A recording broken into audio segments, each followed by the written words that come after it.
नमस्कार। मैं पूजा शर्मा अपने श्री मैस्ट्रो चैनल में आपका स्वागत करती हूँ। आज मैं बात करूंगी मैरिड लाइफ के ऊपर, डिस्टर्ब मैरिड लाइफ के ऊपर।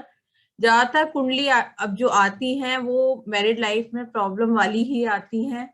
तो आज हम लाल किताब के अकॉर्डिंग कैसे देखें कि मैरिड लाइफ में इस पर्सन के प्रॉब्लम है कि नहीं, तो मैं कुछ उसके रूल्स बताऊंगी। तो चलिए शुरू करते हैं कि कैसे देखें कि इस पर्सन की मैरिड लाइफ में प्रॉब्लम है कि नहीं। तो जानते हैं कुछ रूल्स।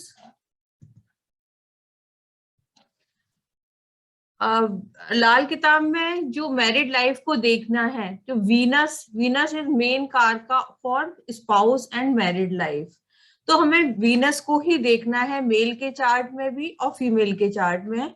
हमें वीनस को ही कंसीडर करना है स्पाउस के लिए और मैरिड लाइफ के लिए, दोनों के लिए। 7th house and 8th house represent married life, गृहस्थी चक्की। मेनली जो आपको जो गृहस्थी चक्की कंसीडर करनी है 7th और 8th हाउस से ही करनी है, क्योंकि 7th हाउस जो होता है वो पार्टनर का होता है।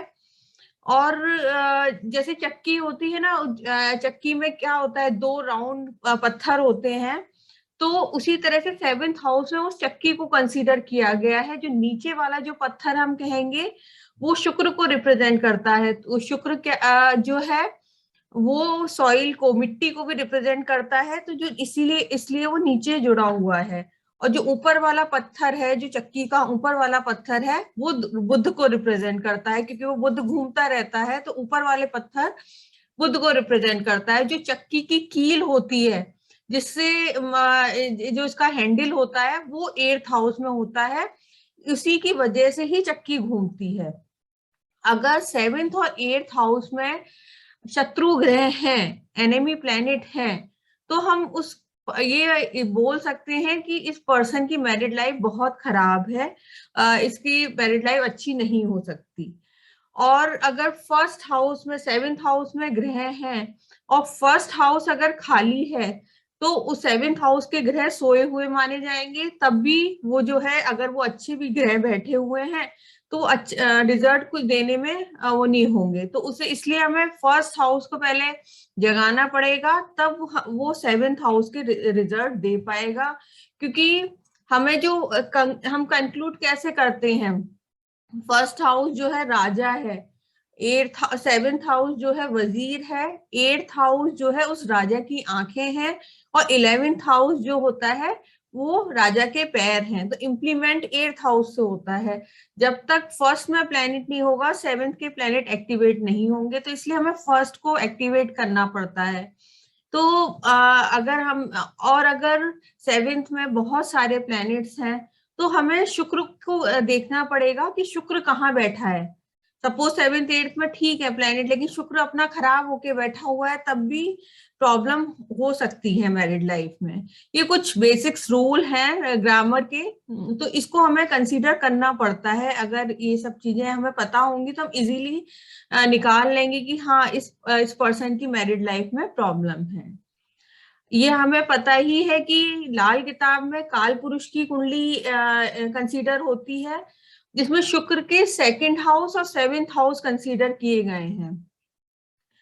तो मेनली 7th हाउस, जो पक्का घर हम 7th हाउस ही कहेंगे, क्योंकि 2nd हाउस शुक्र का घर है, लेकिन पक्का घर जो है मेनली जो है वो गुरु का है। और शुक्र को हम राहु केतु, जो शुक्र के मशनुई कौन होते हैं, राहु केतु होते हैं, तो उसकी बैठक हम बोलते हैं। जो 2nd हाउस में हम शुक्र को पूरा ना बोल के हम कहेंगे कि राहु केतु की बैठक है, उसे इस तरह से हम मानते हैं। तो मेनली जो पक्का घर कंसीडर किया गया है, मेनली घर जो है वो 7th हाउस ही है शुक्र का। और वो जो शुक्र एग्जॉल्टेड कहाँ होगा, वो 12th हाउस में होता है, जिसे हम बेडरूम भी कहते हैं। अगर 2nd हाउस और 7th हाउस में एनिमी प्लैनेट आ जाते हैं वीनस के, वो वीनस के एनिमी प्लैनेट होते हैं सन, मून एंड राहु। अगर ये एनिमी प्लैनेट आ गए 2nd हाउस और 7th हाउस में, तो हम इजीली ये बोल सकते हैं कि इस पर्सन की मैरिड लाइफ डिस्टर्ब होगी। तो ये कुछ रूल्स है, हमें थोड़े ध्यान में रखने होंगे अगर हम लाल किताब पढ़ रहे हैं और हम उससे कुंडली देख रहे हैं। तो ये कुछ बेसिक रूल हैं, तो हमें थोड़ा से ध्यान रखने होंगे। मेनली अगर वीनस खराब है और मंगल बद है, वो तो उस पर्सन की मैरिड लाइफ डिस्टर्ब ही होगी। अब effect of Mars in married life, Mars के इफेक्ट, अगर मंगल बद है, मार्स का सबको पता है, मार्स के दो भाई हैं, मंगल नेक और मंगल बद। तो अगर मंगल नेक है वहां खुशियां हैं, जहां मंगल बद है वहां गमी है। तो जहां मतलब ये है ना कि जहां मंगल नेक होगा वहां चंद्रमा होगा, जहां मंगल बद होगा वहां चंद्र ना होगा, मतलब खुशियां नहीं होंगी। तो उसके कुछ रूल्स हैं, मैंने पिछली एक वीडियो मंगल बद पे भी बना रखी है। तो मंगल बद किस किस उससे होता है कि अगर सूर्य शनि एक साथ हैं तो मंगल बद होगा। अगर मंगल 4th हाउस और 8th हाउस में होगा तो मंगल बद होगा। मंगल केतु एक साथ हैं या मंगल बुध एक साथ हैं चार्ट में कहीं भी तो मंगल बद होगा। और सूर्य बुध अलग अलग हैं तब भी हम मंगल बद कंसीडर करते हैं। क्या मंगल के जो पक्के घर जो बताए गए हैं, 1st हाउस, 3rd हाउस और 8th हाउस, उसमें जो बुध या केतु अगर ये बैठे हुए हैं तो उस केस में भी मंगल बद ही होगा। तो ये कुछ रूल्स हैं, और भी कुछ रूल्स है, जैसे शुक्र 9th हाउस में होता है तो मंगल बद है, राहु 5th हाउस में है, और जुपिटर अगर 7th हाउस में है तो मंगल बद होगा। क्या उसकी निशानियां हैं मंगल बद की, कि अगर मंगल बद होता है तो उस पर्सन में बहुत मतलब एग्रेशन, एग्रेसिव नेचर, बात बात पे लड़ाई झगड़ा, जिद्दी, और मतलब किसी भी चीज में वो एक जगह टिकता नहीं है, कोई उसके प्रोफेशन में भी कोई स्टेबिलिटी नहीं होती, घर में एक कलेश का माहौल बना रहता है, बार बार एक्सीडेंट्स होते हैं, मतलब इस तरह से दोस्तों से उसकी पटरी नहीं खाती है, या उसके भाई से भी, या तो भाई होगा ही नहीं तो होगा उससे भी मतलब अनबन बनी रहेगी, या प्रॉपर्टी डिस्प्यूट्स होते रहेंगे। ये मंगल बद की कुछ निशानियां हैं। या शादी के टाइम जब उस पर्सन की शादी हुई होगी तो कुछ ऐसी की फायरी इंसिडेंट्स, मतलब आग लग जाना, या उस शादी के दिन ही किसी के अचानक से डेथ हो जाना, या हम कह सकते हैं कि मतलब लड़ाइयाँ हो जाना शादी वाले दिन। तो ये सारे मंगल बद की कुछ कंडीशंस हैं। अगर मंगल बद है कुंडली में और शुक्र भी खराब है तो उस केस में उस पर्सन की मैरिड लाइफ बहुत डिस्टर्ब होगी। तो मंगल नेक, सबसे पहले तो उस पर्सन का मंगल नेक करना होगा, तभी आगे कुछ हो सकता है। कुछ और रूल्स हैं जैसे लाल किताब में, जैसे वीनस किन किन घरों में खराब होता है, जो तीन घर जो बताए गए हैं, 1st हाउस, 6th हाउस और 9th हाउस, जो बैड हाउसेस बोले गए हैं वीनस के, अगर वीनस इन 3 घरों में है तो वो खराब ही फल देगा। क्योंकि वीनस 1st हाउस में है तो 1st हाउस किसका पक्का घर है, मंगल का और सूर्य का। तो सूर्य उसका एनिमी है, सूर्य के घर, पक्के घर में अगर उसका दुश्मन बैठ गया तो क्या होगा कि मतलब सूर्य खराब हो गया तो उसके इम्यूनिटी वीक होगी। और ये कह सकते हैं कि मतलब वो मंगल का पक्का, यानी मंगल से बराबरी का ग्रह कहते हैं, ये दोनों बराबर के ग्रह हैं, तो उसके मंगल और शुक्र मिलके क्या मतलब एक्स्ट्रा मैरिटल अफेयर्स होंगे। और अगर हम मशनूई देखें मंगल और शुक्र की चंद्रमा, यानी मतलब वो अपने को बार बार शीशे में देखना, अपने को निहारना, इस तरह की चीजें होंगी, मतलब बहुत लग्जरियस लाइफ का शौकीन होगा, ब्रांडेड चीजें, क्योंकि ब्रांड्स किसको किसको रिप्रेजेंट करती है, सूर्य को। तो हर चीज ब्रांडेड पहनना, बहुत बन ठन के निकलना, ये सब चीजें होंगी, उसकी मैरिटल एक्स्ट्रा मैरिटल अफेयर होते ही हैं। तो वीनस 1st हाउस में खराबी कहा गया है। वीनस 6th हाउस वो डेबिलिटेटेड होता है, सभी को पता है, जो कन्या राशि का जो वीनस है वो नीच का होता है। तो अगर वीनस 6th हाउस में होगा तो खराब है, खराब ही रिजल्ट देता है।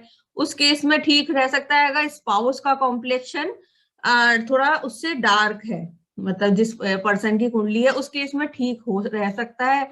अदरवाइज वीनस 6th हाउस में रिजल्ट अच्छा नहीं देता है। और बात करेंगे वीनस 9th हाउस, उस केस में तो मंगलबद है ही। तो अगर शादी के बाद उस पर्सन की जो वाइफ है ज्यादातर बीमार ही देखी गई है, कई ऑपरेशन हो जाना, बैक एक की प्रॉब्लम, या घर में एक कलेश वाला माहौल, मतलब बहुत ज्यादा मतलब डिस्टर्ब लाइफ ही देखी गई है। तो उसके या तो उपाय कराए जाएं तो वो ठीक रिजल्ट देंगे, अदरवाइज वो खराब ही रिजल्ट देता है। अब effects of Venus in fourth house, अगर वीनस फोर्थ हाउस में है तो हम देख के ये बोल सकते हैं कि इस पर्सन की दो शादी के योग होंगे। अगर शादी से पहले ये कुंडली आती है तो यही बोला जाता है कि अगर वो शनि की भी पोजीशन खराब है, पहले तो हम शनि को देखेंगे, अगर शनि भी खराब है उस कुंडली में तो उस पर्सन की दो शादी के योग होते हैं।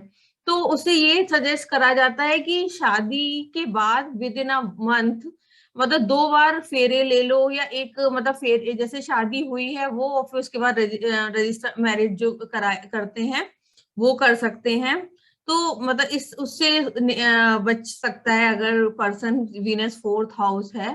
लेकिन हमें सेकंड हाउस सेवेंथ हाउस को भी देखना पड़ेगा, जो वीनस के पक्के जो घर हैं, और मेनली हमें शनि को देखना पड़ेगा कि शनि कैसा है उस केस में होगा। ऐसे हम देखते ही नहीं बोल सकते कि Venus fourth house it means 2 marriages.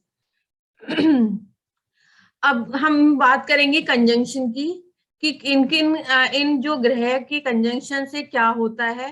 जैसे मरकरी राहु का कंजंक्शन है चार्ट में पर्सन के, और मरकरी अगर खराब है थर्ड हाउस में है या 8 से 12th में, मरकरी खराब ही बताया गया है, या राहु अपने खराब घरों में है जैसे 7 से 12 राहु खराब ही बताया है। तो अगर इन घरों में है तो एक योग होता है ना, जेल खाना, पागल खाना, दवा खाना और वीराना।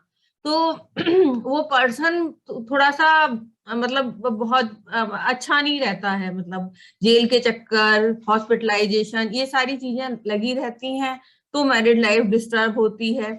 या वीनस राहु का कंजंक्शन होगा तो एक्स्ट्रा मैरिटल अफेयर होंगे।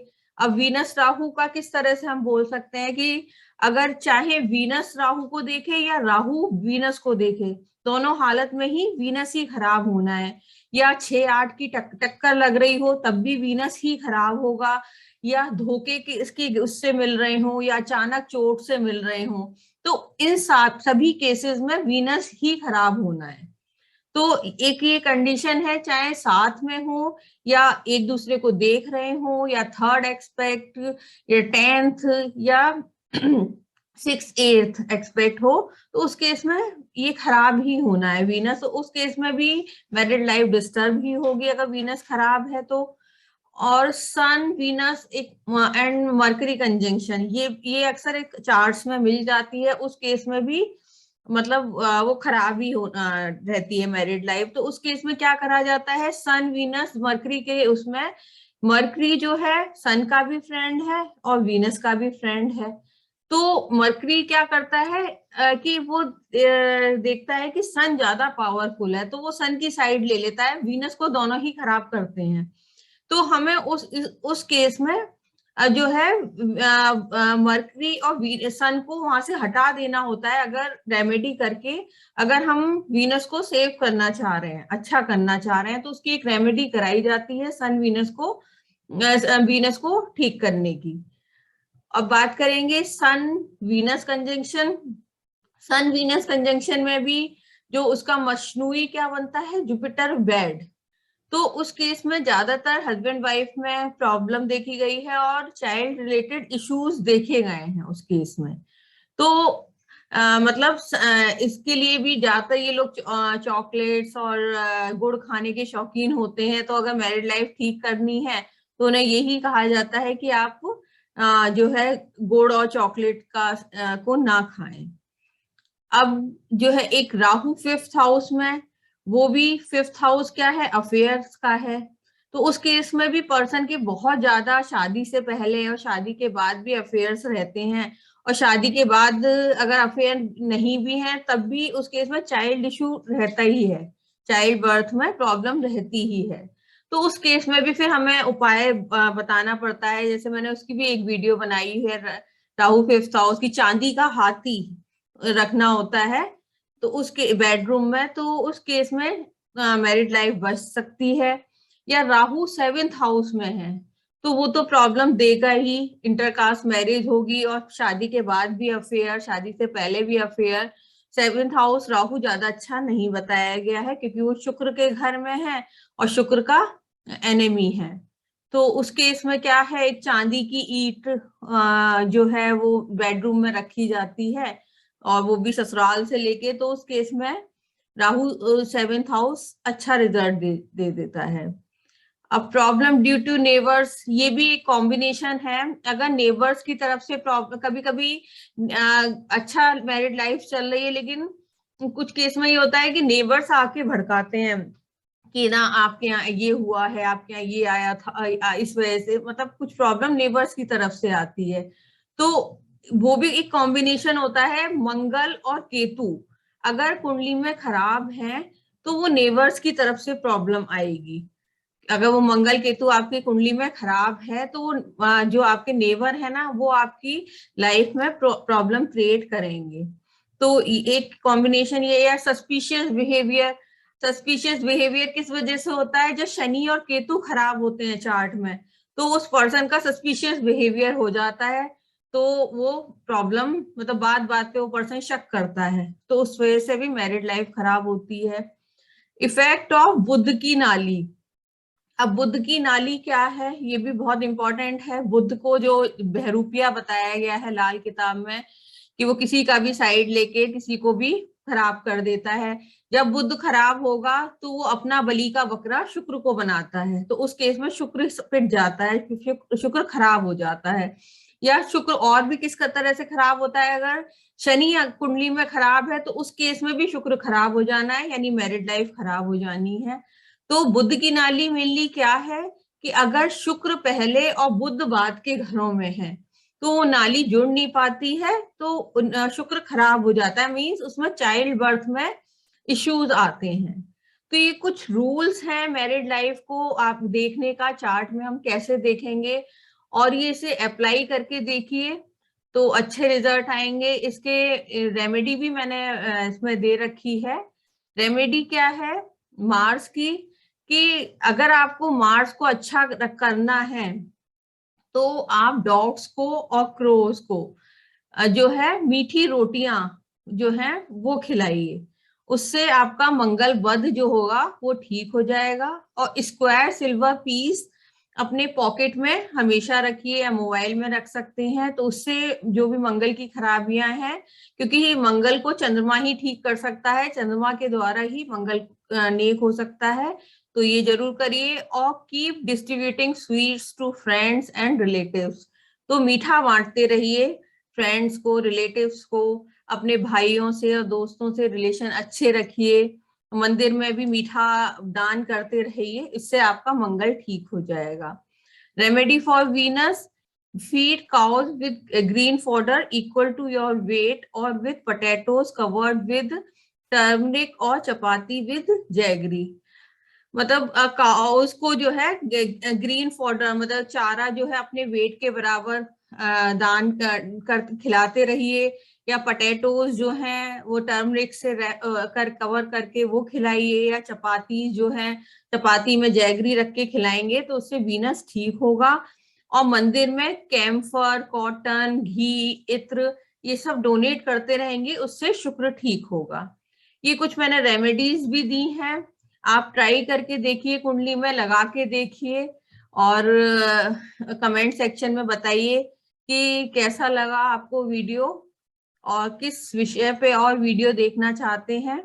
मेरे चैनल से जुड़े रहिए, मेरे चैनल को लाइक, सब्सक्राइब, शेयर करिए। धन्यवाद।